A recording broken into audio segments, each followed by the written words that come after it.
Most movies about the end of the world deal with attempting to avert the destruction of the world. Interstellar begins by taking the end of the world as a given. The world is sick and will die. The questions then that Interstellar explores is if and how humanity can survive the destruction of its world by transcending it to a new one. And it answers these questions in unexpected ways, which I think contributes to the enduring relevance this movie has subtly maintained since its release. As an illustrative example, since its 2014 release, no movie since then has maintained a higher ranking on the IMDb 250 than Interstellar. Particularly good movies will rank higher for a time when they are recently released and still glow brightly in their novelty, but slowly that ranking will drop as they fade from relevance, and yet Interstellar endures. Past video essays that have tried to make sense of Interstellar's enduring allure have centered on explaining the complex contemporary physics concepts the movie employs as part of the story. But I don't think that it's at this physical level that the story offers its fundamental insights. If you only analyze Interstellar at its physical level, then it doesn't have much relevance to our lives. Although we do have ecological problems, our planet is not facing the imminent threat of a complete inability to support human life as it is in the movie. And from all appearances, we don't have the viable option of interstellar travel to find a new world. But if you abandon the desire to find a one-to-one physical correlation to our own circumstances, and instead look at the patterns of the film, you begin to find helpful correlations of meaning to our own circumstances. Instead of seeing Interstellar as a story specifically about the death of a planet, I suggest we see it instead as a story about the death of a world, and that we broaden the definition of world to mean something more like a way of life, or a world view, or a culture. It is very much the case that human worlds in this sense have and do die. Ways of life, ways of understanding the world and ourselves can cease to promote human thriving. And I wouldn't be the first to suggest that the last few years, particularly 2020, have had all the hallmarks of a way of life, a worldview, our worldview, coming to the end of its life and dying.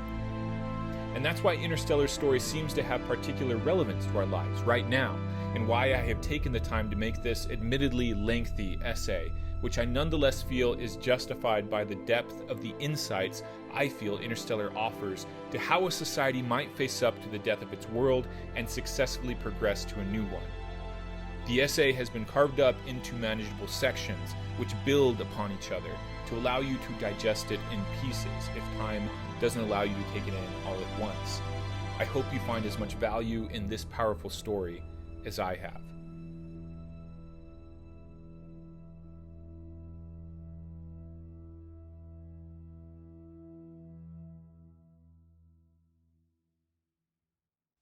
This may sound like a stretch, but I believe the best way to understand Interstellar is as a post-zombie apocalypse story. The zombie apocalypse is a very curious story pattern because it's perhaps the only new established mythological story pattern to emerge in the last century or more. While the zombie fervor seems to have faded for a time from our cultural zeitgeist, for a while there it seemed like every month or so a new film or TV show was being released that in some way related to the zombie apocalypse. Why was that the case? Could it be that our society was obsessed with this story pattern because it was the best articulation of a pattern that society was living through at that very moment? Which means yes, what I'm suggesting is the possibility that we were obsessed with the zombie apocalypse because we were experiencing the zombie apocalypse. It was happening to us and thus has already happened. That may strike you as outlandish, except for the fact that the zombie fervor was accompanied by strange behavior, such as zombie walks, where a mass of people would dress as zombies and make a mass procession down city streets as the Walking Dead. Humans are not very good at hiding what is going on inside of them and what they are up to. When you see people acting out something with symbolic, ceremonial, or ritualistic overtones, pay attention, because they're likely trying to manifest an idea, a feeling, that they are struggling to understand and articulate, but lack words and precise concepts to describe, and must therefore first live them out and enact them. I've become a believer in the idea that we act out our ideas and embody them in stories far before we understand them, which is why I look to our stories to find the next ideas. So if you're willing to follow me this far, that the zombie apocalypse has occurred, as far as a pattern of behavior within our society, then this means we are already living in a post-zombie apocalyptic world, the world at the end of the typical zombie apocalypse movie. And that is a world where most people are dead, if not physically, then as to the ways that matter, to meaning itself. They are the living dead, but they're always survivors, of course. A small amount of people who somehow manage to stay alive and awake in all the senses of those words. Are you and I among these? We can only hope, but of course we shouldn't be so sure. And these few living then have the hope of keeping the world alive, but that's where the movie always ends, most likely because in some sense we don't know what comes next. Which brings us back to the point that started our discussion of the zombie apocalypse. Interstellar is a story that picks up after the zombie apocalypse, after the mass of men have died due to something to do with human pride, overconsumption, and weakness. And very quickly in Interstellar's story, we learn that there's no rebooting this world. There's only one option, leaving it altogether, which again, if we analyze as a pattern that we can abstract and then apply to our own lives, would suggest that there's no going back to our old way of life. The kind of world shift we need is so fundamental that it is the symbolic equivalent of finding a new planet in a new universe surrounded by new stars and a new sun.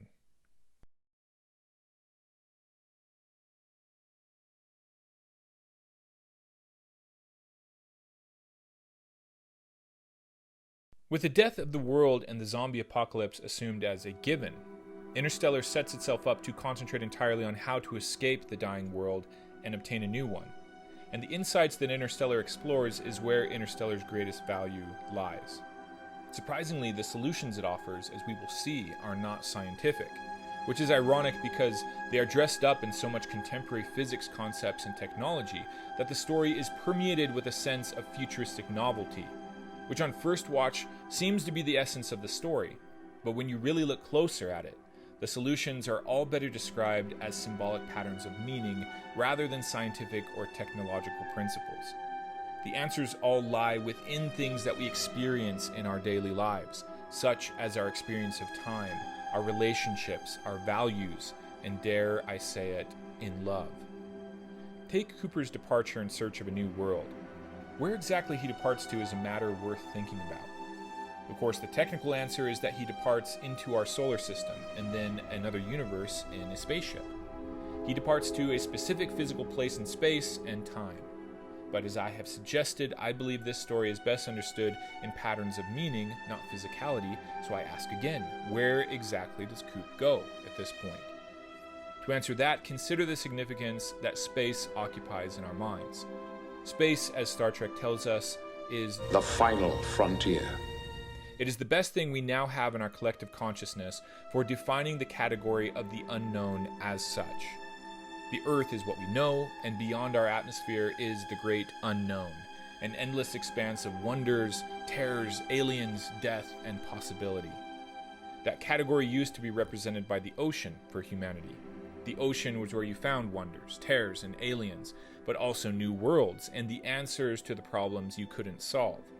The ocean was the unknown, but now the ocean has become familiar enough territory in our minds that it has lost some of its potency in representing that category of the unknown to our modern minds. But our experience of the endless expanse of space, on the other hand, fits it perfectly. So that's where Coop really goes in the story, into the unknown. Into the unknown.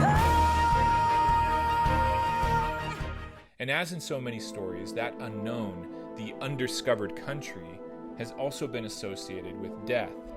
And so we shouldn't be surprised that from the point that Cooper departs into the far reaches of space, Coop's relationship with his daughter Murph is very much like our relationship with the dead. Many of us want to honor the very human notion that once our ancestors have moved on to the unknown, that they're still there, that we'll see them again, that they'll return. But of course, we can't test that, and we can't communicate directly. Rudimentary binary pings on an annual basis only, or perhaps nothing is actually getting through. And time doesn't work the same anymore for them and us. They don't age, but we do. And so many of us send them thoughts and prayers and hope that they are receiving them. But of course, we can't know for sure. And yet, if we pay attention, just as in the story, perhaps there is a way that they can communicate with us. And more about that later. As the story progresses into the unknown of space, it soon becomes apparent that there is a deepest, darkest, blackest part of this unknown. In other stories, this may have been represented as a cave, or the deep bottom of the ocean, or the darkest, most forbidding part of a forest, or the belly of a beast or monster.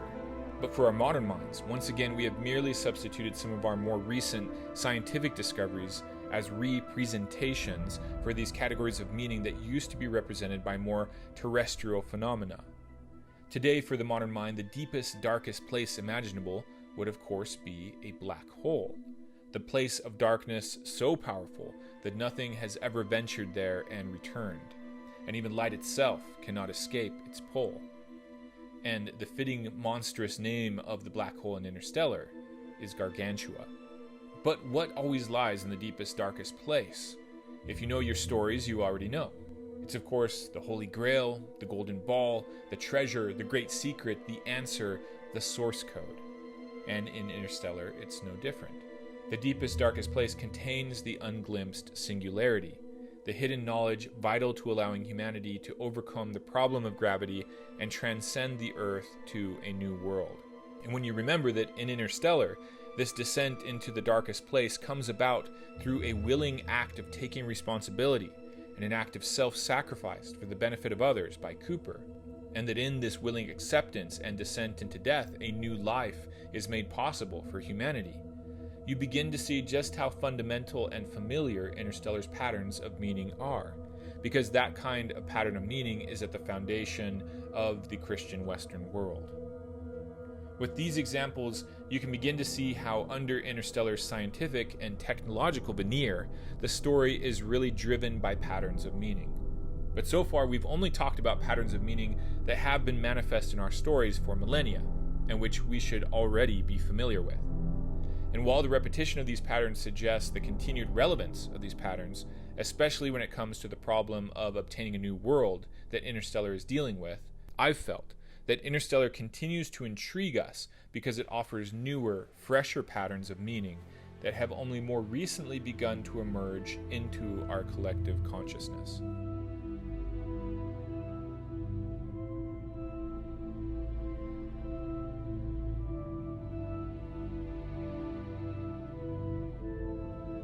The first of these more contemporary patterns of meaning Interstellar explores suggests a new relationship with time. A whole video essay could be devoted to Interstellar's exploration of time, and indeed at least one has, which is why I will refer you to an excellent video essay entitled Transcending Time, Interstellar's Hidden Meaning Behind Love and Time by the YouTube channel Like Stories of Old, which I will link to here and below. Like Stories of Old focuses on how Interstellar highlights the grief and melancholy we face when we are forced to deal with the consequences of our consciousness seemingly being imprisoned within the flow or arrow of time.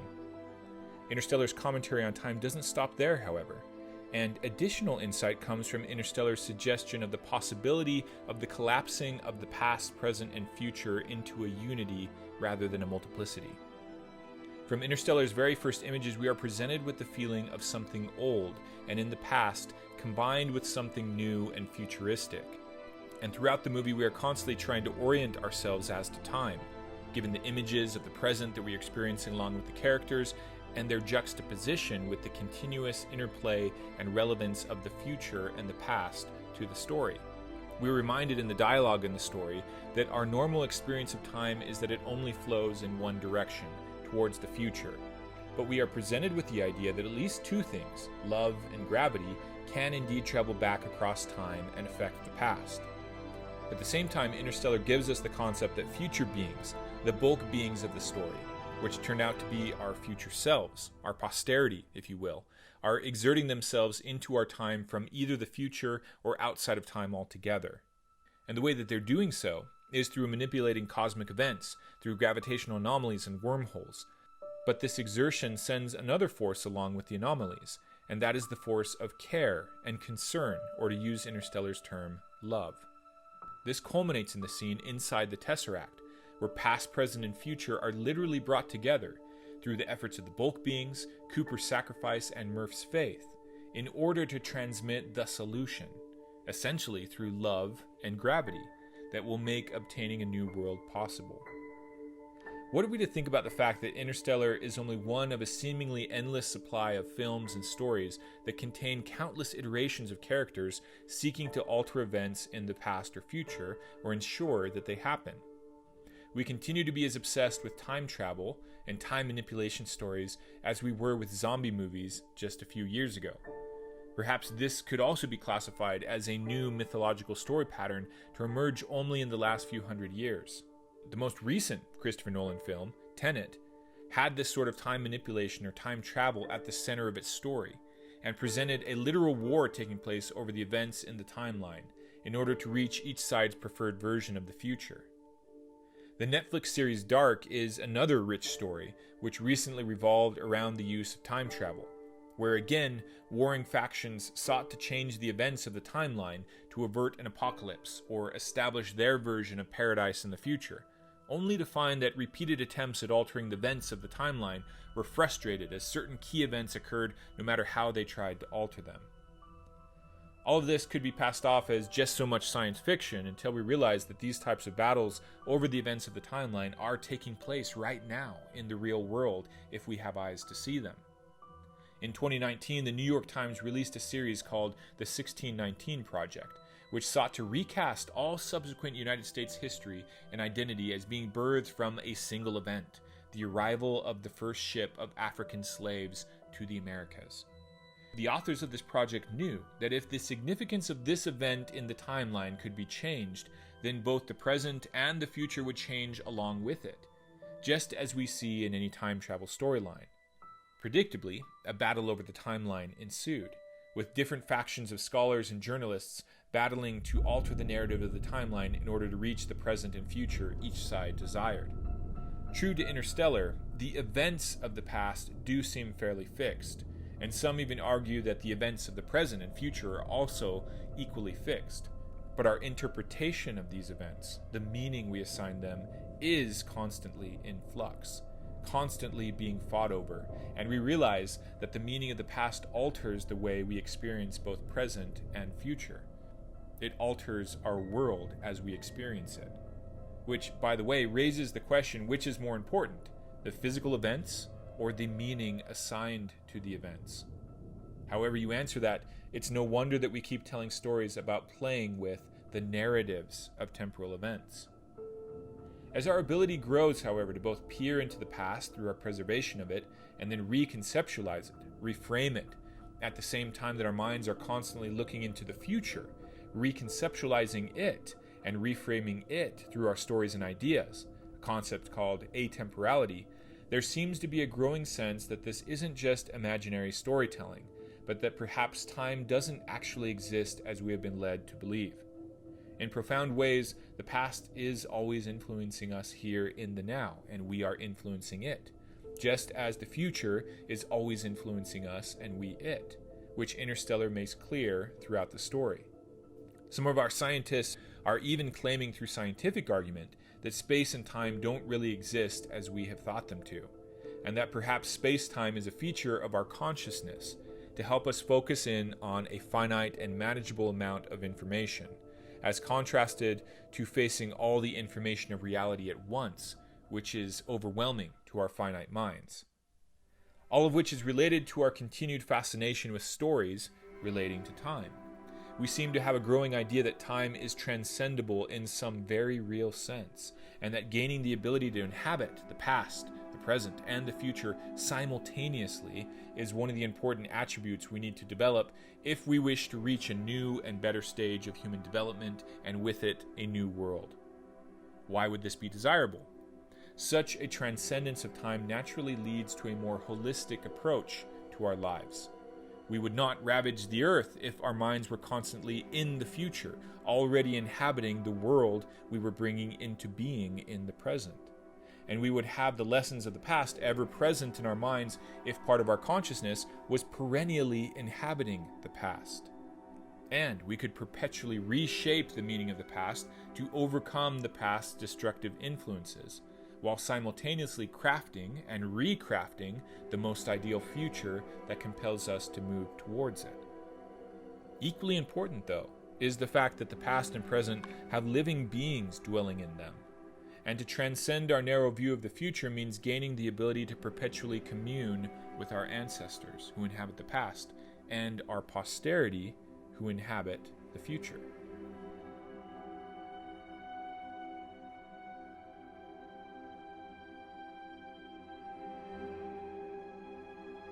Returning to the opening moments of the film, we learn that a ghost has been influencing objects on Murph's bookcase. While Cooper repeatedly dismisses the reality of the ghost throughout the opening parts of the movie, in the climactic Tesseract scene, we learn that ironically, it was Coop himself who was the ghost of his daughter's childhood. This could be seen as another clever plot device to give us a surprising reveal later in the movie, except for the fact that Cooper brings up ghosts again in the moving scene saying goodbye to Murph in her bedroom, foreshadowing the fact that he is Murph's ghost, but more importantly, laying down for us the significance, the meaning of the ghost. Once you're a parent, you're the ghost of your children's future. The movie played out exactly what Coop describes in this quote. The word ghost is etymologically related to the German word Geist, which simply means spirit. So even while Coop was living alongside Murph in her childhood, his spirit was already influencing her life. And after Coop moved into the unknown of death, his spirit continued to influence her. And thus it is in life. The spirits of our forebears, our fathers, and our mothers are ever present here with us, reaching out to us, seeking to influence us if we are paying attention. And how do they do so? Once again, the story contains the answer. One answer is through the word. Notice how the opening image of the movie is of a bookcase, and how each of the climactic moments of the movie take place in front of or involving the bookcase, which contains a variety of different tomes. It is through the preserved word that our ancestors can literally speak to us from the dust, from beyond the veil of death, and words are not insignificant things. Words move people. God created the world through words, the Genesis narrative tells us, and words influence events in the world, which means that their writers, whether in the past or in the great beyond of death, are communicating with us right now if we care to pay attention. And books are not the only way our forebears communicate with us from the past and from death. In the movie, Cooper decides to encode the data from the singularity, essentially the source code, the great secret, into the dial of the watch that he had given Murph. How did he know she would come back for it? Asked Tars. Because I gave it to her. When a father gives a daughter a watch upon a significant departure, that watch ceases being just any watch and begins to glow with value and meaning in ways that other watches don't.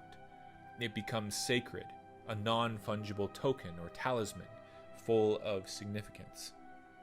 Long ago, our ancestors learned that there were other ways of turning mundane objects in the world, rocks, for example, into sacred artifacts that could transmit information into the future. Something as simple as shaping a large, long rock, moving it to a beautiful, impactful landscape, and then placing it in a vertical position can mark off something as significant, meaningful, sacred, in a way that will catch the attention of millions and transmit information to posterity through eons of time. If you begin to look around, you will see the endless number of objects, monuments, and temples that our ancestors took great pains to erect in order to speak to us from the land of the dead and transmit to us their best attempts at the source code, the secret, the things so important that they wanted us to know them forever, the things that would help us obtain better worlds. And why would our ancestors have done this? We are good at coming up with the cynical answers. To exert power, or because they were scared of being forgotten? Perhaps. But perhaps they erected these things because they cared about us. Maybe, just maybe, they had concern for their posterity. In other words, you and me. Interstellar posits that gravity, but also love, can transcend the arrow of time. But I'm going to use the word care interchangeably with love, because I think we've turned the word love into something without clear definition. Love is a many splendid thing. Love lifts us up where we belong. All you need is love. And we use it too often for dubious causes, which is why I think the lines on love in the story delivered by Dr. Brand, which were clearly meant to be significant, didn't land well with many people. And it is this care that I propose we can still feel from these sacred objects and edifices, which call us to pay attention to them and see what our fathers might have to say to us. But the care isn't one-directional. It turns out that most people care deeply back towards their ancestors as well. Beyond just communicating with them through the word or through objects, we can actually travel back to be with them by visiting the places that they come from, by learning about their lives, by looking at the world as they looked at the world. And in as much as we do so, we begin to care more greatly for them, and our communion with them grows as well. He will turn the hearts of fathers to their children, and the hearts of children to their fathers, lest I come and smite the earth with a curse, says the final verse of many versions of the Hebrew Bible.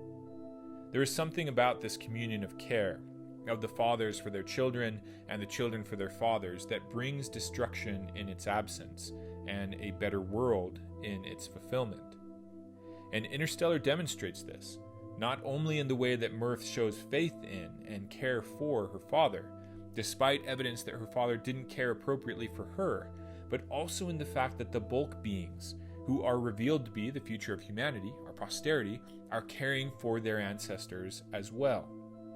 Once again, we could be cynical and suggest that the bulk beings created the wormhole and created the Tesseract only to preserve the timeline to create themselves or something like that, but that's not the way the characters experience it in the story. And whoever they are, they appear to be looking out for us. And in this process of forebears caring for posterity, and posterity caring for forebears, some very interesting ideas arise. We've already talked about ways in which we can exist in the past, present, and future simultaneously, but Interstellar suggests, and some contemporary physicists agree, that time may altogether not exist as we experience it, and that perhaps other beings, more advanced beings, could exist outside of it, while still influencing it. And if that is the case, then that would mean that our ancestors still exist, and it would also mean that our posterity already exists. They're real. They're there. And if you throw in the notion that humanity can progress and evolve, then our posterity could exist in a more advanced state already. And if they already exist, then perhaps we can commune with them as well. And I would suggest that they do already exert real tangible influence on us. If you even think about them, you change your behavior. You create the world that would be better for them rather than harmful for them. They become an active present force in your life. And they also exert their influence on you by showing you what you could become. They pull us forward, if not through wormholes, then by showing us our possibility. And I think we can be reasonably sure that they care for us. Why? Because we care for our ancestors. There's something tied up with God in all of this as well. Interstellar took great pains to not be overtly religious, given the noticeable absence of any mention of God, but many have remarked that the movie was religious nonetheless, whether intentional or unintentional. The soundtrack alone, with its ominous church organ, was enough to give it religious overtones. As we look at the story, if anything felt like a divinity or God acting, it would be the actions of the bulk beings, the way they exerted their care and influence into the world in powerful yet removed ways, prodding, directing, while operating from a more transcendent state, and also allowing for mistake and tragedy in the process.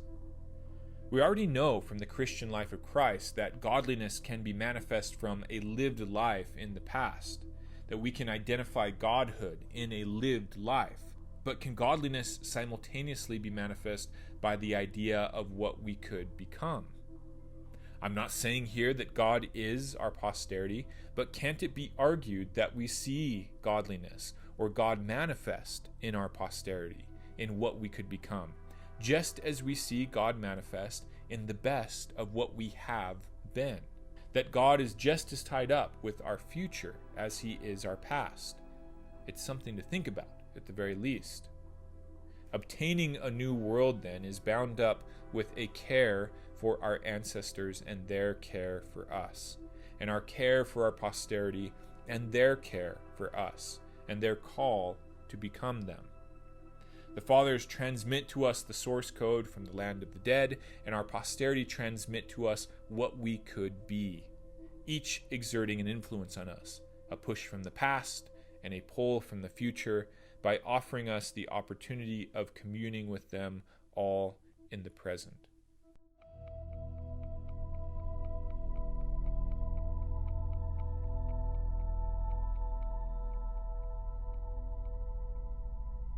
Returning back to the opening sequence of the film, and there's a reason we keep going back there, Interstellar establishes another dichotomy that will frame the story's exploration of if and how humanity can transfer to a new world, which I will refer to as the contrast of science and the technological to the humanities and the mystical. Again and again throughout the story, we see a scientific and technological approach to the world contrasted with the softer concerns that define our humanity, such as our emotions, intuitions, morals, and myths, our relationship of care and concern, and our sense of the religious and the mystical. And so the question naturally arises, is it our technical thinking that will get us to the new world, or is it our intuitions, feelings, and moral values that will get us there? The story leads you down an initial path where science and technology is the obvious answer to the biggest problems, just as it is from our society's dominant physicalist worldview. The latest example of this was how the world quickly deferred to the scientist, such as Dr. Fauci, in seeking guidance in how the world should behave during the COVID-19 pandemic, even though the global pandemic was far more than a medical, public health, or scientific event, inasmuch as it touched all aspects of human life, from social relationships to religious ones. In Interstellar, Cooper is a man devoted to the scientific method and scientific exploration. He seeks technical solutions to problems and reluctantly applies his skills to farming when he thinks humanity should have loftier scientific and technological goals. Murph, on the other hand, the younger, weaker, and softer character, and Donald, the worn-out old-timer, seem to initially be the strongest advocates of the position of including the mystical and the moral into the framework of making sense of the world. Can't we just let it go? It wasn't hurting anybody. As the problem of the impending death of the world is revealed, NASA and physicists and PhDs and astronauts are labeled as the best of us, the best of humanity, only bolstering the notion that the solution will come as best exemplified in that iconic quote from The Martian. In the face of overwhelming odds, I'm left with only one option. I'm gonna have to science the shit out of this. But of course, we shouldn't be so gullible, because all the while, the film has also been building a mood that suggests something beyond the scientific and technological, namely the mystical and metaphysical. The way the opening sequence evoked the past, the semi-eerie nature of the ghost and the anomalies, the development of the relationship between Coop and Murph, and above all, the iconic music, still my favorite soundtrack, with the ominous church organ featuring front and center. By the time we reach the first climactic moment of the story, when Coop says goodbye to Murph in her bedroom, we really begin to feel the breakdown of the initial preference for the scientific and technological. This should be our first indication that despite our best efforts, our scientific methods of thinking inevitably become nested in the religious or mystical frameworks of value, which science cannot itself produce or completely account for.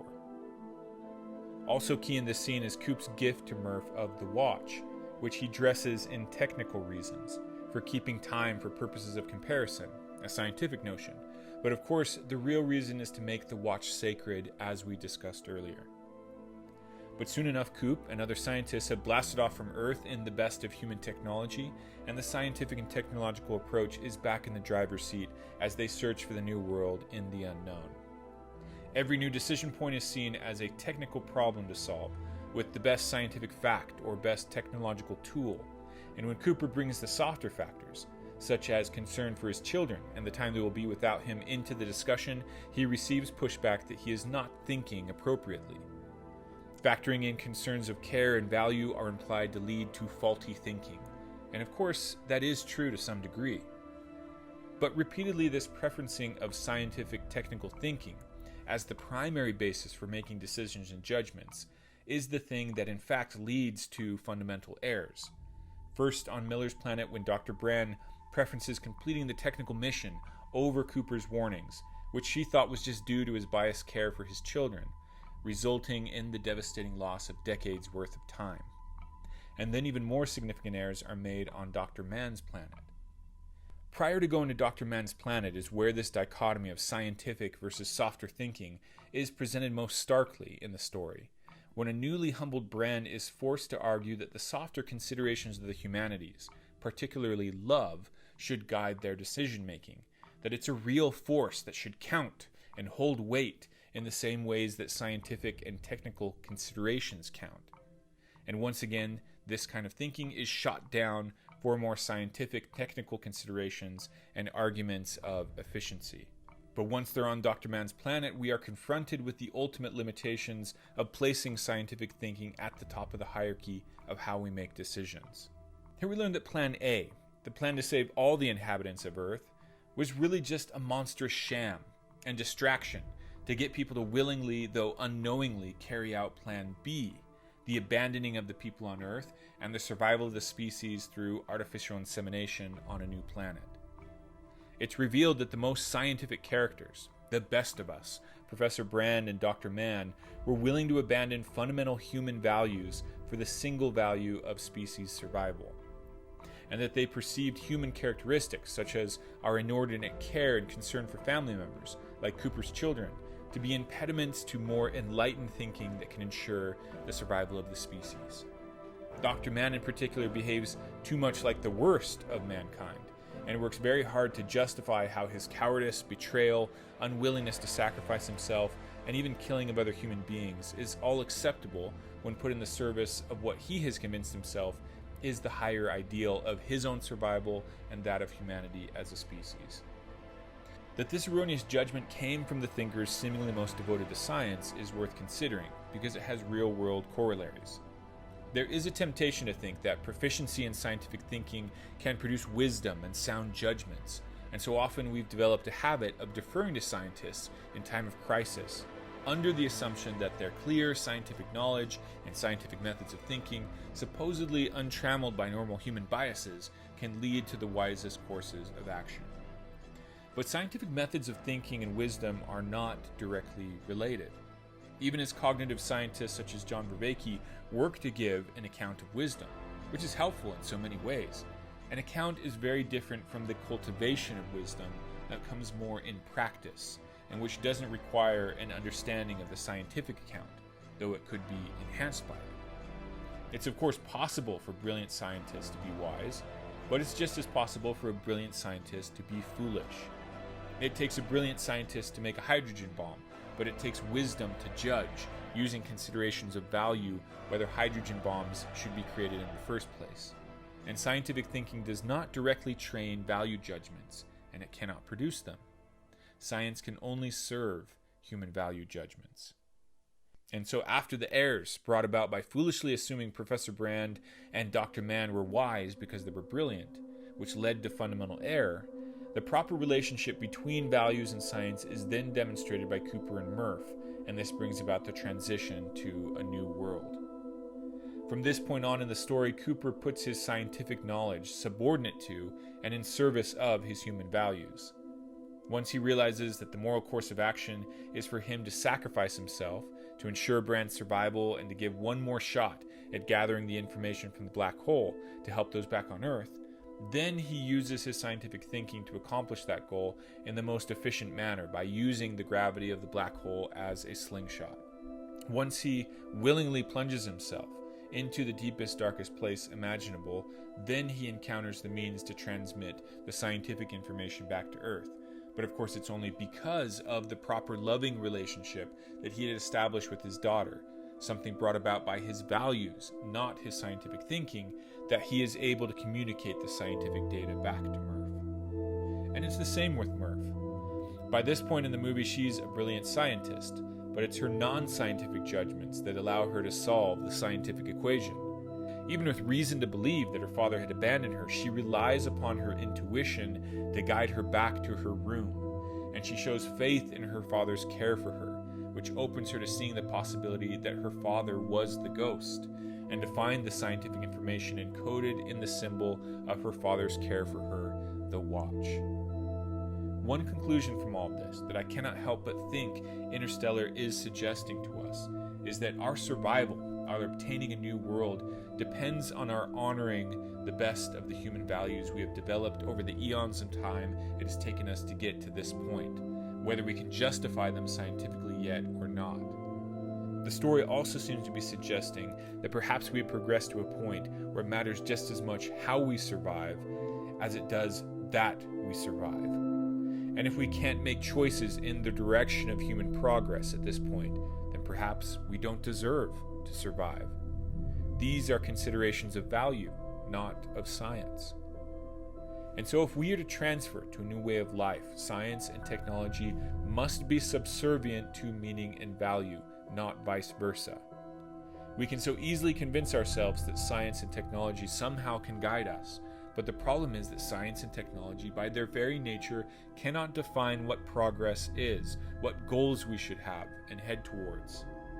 That takes wisdom, and so we should seek to cultivate wisdom first, which then gives us the capability to see what we should prudently apply or not apply our scientific methods to accomplish.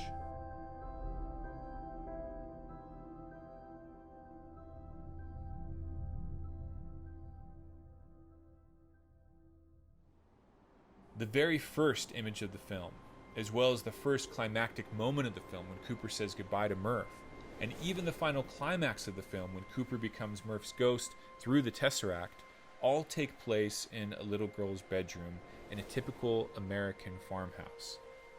Despite Interstellar's cosmic reach, could it be that the problems of our dying world and the solutions to obtaining a new world lie in such familiar places as the bedrooms of our homes and in the relationships of fathers and daughters? Perhaps such things have repercussions across the cosmos. In an archetypal sense, the end of our world and the beginning of the new seem to be bound up with the relationship of the father and the daughter as fundamental patterns, and this pairing has been at the heart of, at least in my opinion, some of the more symbolically potent films as of late. Our world has been focusing on the archetype of the daughter, the young woman, for some time now, because her role in our world seems the most unsettled and full of potential due to still relatively recent titanic changes in our societal structure due to the forces such as birth control and enhanced educational opportunities for women and their participation in the workplace. In other words, we're still trying to figure out what the renewed archetype of the young woman is. But in any case, she is featuring front and center. Most recently, the thought that captured our storytelling was that the young woman is destined to be a female version of the masculine hero. This tingled our novelty bone for a while and drove home the point that yes, humans are highly versatile and women can act masculine, to the cheers of many, but novelty soon turned to banality due to repetition. And my sense is that few of us really thought that this was what most women actually want. Sure, women can be somewhat masculine because we all have the masculine and feminine within us, but what does it look like for women to use their newfound freedoms and capabilities in predominantly feminine ways? We are still trying to figure out that more important question. In this regard, Murph is a compelling character. She's brilliant, tomboyish, she gets into fistfights, but she's sensitive, emotional, open to the more mystical side of life, and she has a complex relationship with the father. The archetype of the father, the patriarchy, masculine culture, has also received an overabundance of attention in recent years, mostly negative. On the one hand, the daughter is what she is, as to her brilliance and capability, because of the father, just as in Interstellar, and there's good reason to believe the father loves her. But in another sense, she feels abandoned and betrayed by the father, and she is unsure whether to have faith that her father has been seeking her best interest all along, or whether everything is just a gigantic sham meant to keep her placated before she eventually suffocates and dies. Coop, for his part, plays the part of the archetypal masculine well. A pilot and an engineer, he yearns to captain, to explore, to articulate, to fix, and to solve. He's frustrated that the world no longer seems to need him or want him, and he bides his time waiting for the next big adventure. So, if I'm right that it is useful to see these characters as embodying archetypal forces that our society is experiencing right now, what can we learn about these archetypes from the way they play out in the story? Instead of trying to flip roles and create an inverted story structure, as so many recent stories have, Interstellar proposes that the answer to finding a new world lies in allowing the archetypes to play their traditional roles, insomuch as it's what they do best, although with contemporary flourishes, ultimately leading to a reunification of the father and the daughter at the heart of the solution to obtaining a new world. Coop, embodying the masculine, sallies forth into the fray, leaves the confines of the home to explore the unknown of death and sleep, ultimately sacrificing himself in the darkest place to save both his children and the human race as a whole. Murph, playing the more feminine part, stays home, but she's not just running the washing machine. She's using her newfound capabilities coupled with her feminine gifts, her intuition, her faith and hope, despite all apparent reasons to abandon these, her emotions, and her ability to appreciate the unseen aspects of life, all in order to do her part to save the world. And she even gets recognized for it as one of the modern flourishes to this story, as opposed to the largely unappreciated ways women have moved the world behind the scenes throughout history. But the answer does not come from the father and the daughter operating on separate paths, but rather in their mutual trust, their care for each other, reaching across time, and yes, their love. When all things are seen as they really are, it becomes obvious that the father has always cared about his daughter all along, and he's been there all along as the ghost, the spirit, calling out to her from the unseen realms, attempting to speak to her through the words and the relics from past ages. She was always important to him, and he was always devoted to her. And for her part, she shows enough faith in him to redeem him and his legacy, to recognize his importance even when there was reason to think he had failed and abandoned her out in the unknown of death. Is this how it will play out in our own world? After they achieve the solution together, things happen rapidly in the story. But there are other archetypes we haven't talked about as of yet that need to be mentioned first. There is the brother. He's been there all along in the story, but unfortunately he's been somewhat of a disappointment, doing his best to weather the rapidly changing circumstances at the end of the world, but all in all remaining somewhat angry and irrelevant. And as an archetype, that unfortunately gets it pretty right when looking at society in recent years.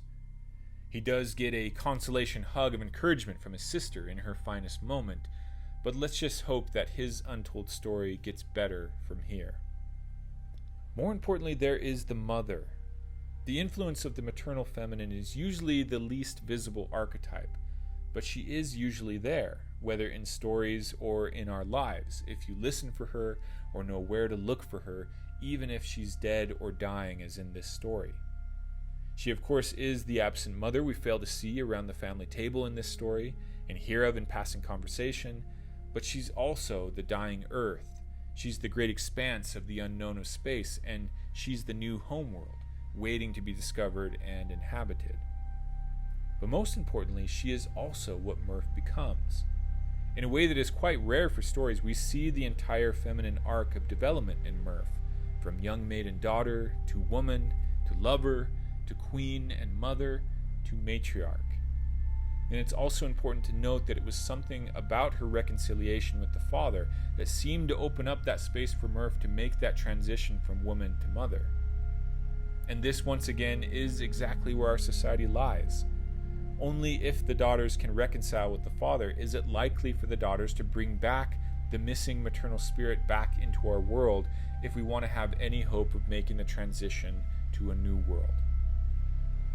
The final few scenes in Interstellar, where Cooper has been rescued on the space station and he awaits meeting with Murph, has a sense of strangeness to it, as if it is occurring outside of normal space and time, in something more like a spirit world, as Murph reaches the end of her life and joins Cooper and other familial spirits out in that unknown space of death and sleep, having completed her cycle after literally moving the world through her femininity and ensuring the continuation of her posterity. I can't get through this scene without being deeply moved each time I see it. Nobody believed me, but I knew you'd come back. How? Because my dad promised me. On behalf of every man looking out for every girl, you are the guide and the weight of her world. So fathers, be good to your daughters. Daughters will love like you do. Girls become lovers who turn into mothers. So mothers, be good to your daughters too. In our world, the father has been absent and gone in many ways since at least when Nietzsche proclaimed that God was dead. And how ironic would it be, given the tension we feel between the daughters of our dying world and the patriarchal father that supposedly abandoned them and betrayed them, if it is to be the daughters that redeem his legacy, rediscover the influence of his spirit in the world, prodding them on, encouraging them to become all they can be. There's something so right about this scene and this story, and it's only a story that could capture it. But of course we know there's nothing further here as well. The father and the daughter can reconcile, but there's no further generation possible from their reunion, and their brief moment together leads very quickly to a conclusion and a course of action for Cooper captured in one word: brand. While the masculine operates in straight lines and Cooper's ageless course must continue on through the arrow of time, the feminine operates in cycles. And having reached the end of a feminine cycle, which made the transition between worlds possible, the new world must actually have its genesis with the beginning stage of a new feminine cycle and the generative union of the masculine with the feminine.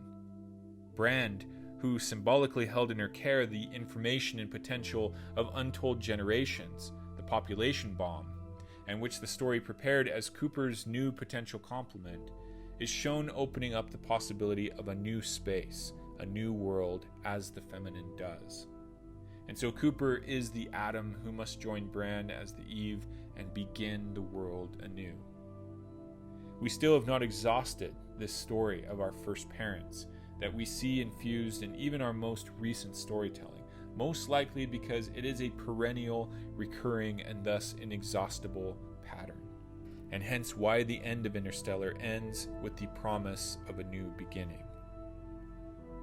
As we end this lengthy but hopefully fruitful exploration of the profound meaning behind this fresh story pattern, let us consider if all these solutions we have explored, which offer promise of helping us obtain a new world, have a common element. We do this by going back once again to the beginning. Jonathan Pajot has wisely observed that if you consider the opening moments of a film, nearly always the entire symbolic structure of the story's meaning will be presented to you. And looking back, we see the entire story. We experience the strange union of past, present, and future in the images. We see the union of the ancestors, the present generation, and the posterity. We see science and technology right next to the humanities and the mystical. And we see the father and the daughter in a caring exchange about the presence of the ghost. All these many things can be seen as separate things, but then they can be brought together into a communion of meaning in a shared narrative, a shared story. It is this principle of seeing both of these points of view simultaneously, the many and the one, and then seeing them as a communion, which presents itself to me as the fundamental answer to how we save humanity at the end of a dying world.